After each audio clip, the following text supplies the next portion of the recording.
দারুন কালার হয়েছে ফুফু।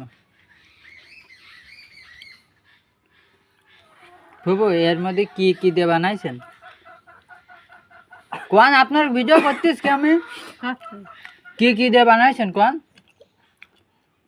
কি মা পানি খাওয়া কি তো যাই না খেলা করো মা, আমার কাছে দাও ওই চামচ দাও। যাই না কি হয়েছে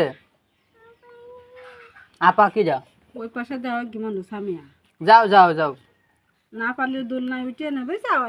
কিরাম লাগতেস এ শেষরা গিলতেছি তো জম গেলাম। ফুফু এ কি দিয়ে বানাইছেন কোনটা? চিনি দিয়ে বানাইছে, চিনি আর কি?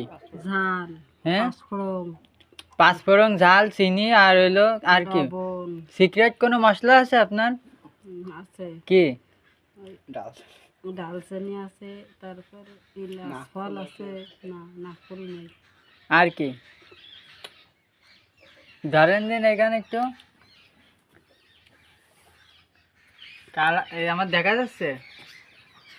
যাচ্ছে ধান কাটতে গেলাম এবার ফুফুর বাড়ি আসলাম বেড়াতে, মিষ্টি ছাড়াই চলে আইছে।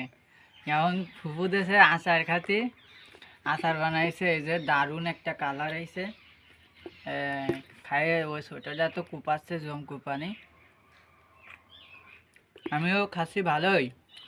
তারপরে চিনি পছন্দ করে তো হইতে মিষ্টি, এই জন্য আচারের স্বাদ ভালো বোঝে না, একটু টক লাগতেছে। আমি অবশ্যই একটু টক পছন্দ করি, ও চিনি পছন্দ করে, এই জন্যই ও চিনি দিতে বলতেছে, কিন্তু এই টকের জন্য আমার আরো বেশি ভালো লাগতেছে। এই যে চটপটির দোকানে গেলে আমার টক দিয়ে খুব সুন্দর, চটপটির দোকানের টক আর এই টক এক।